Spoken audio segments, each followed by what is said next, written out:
So we bought this desk for my son. He's 8. He likes to game a lot. It's got a lot of storage, little bin to put controllers in, games if you wanted, lots of room for different systems if you want to put different systems in. As you can see, we just put them right on top.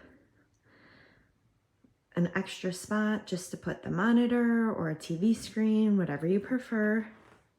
And then the lighting is a nice touch. It's super cute. You can change the color of the lighting. Right now, I have it on like a purpley pink. Really? So nothing happened this summer at all. It was hot. 2 weeks ago, there was running snow. People went crazy. Taylor tried to call him an National Guard, but... Together, all the instructions are included in there, and you got the light on it, you've got the little pouch on it, very easily assembled. I just put this together.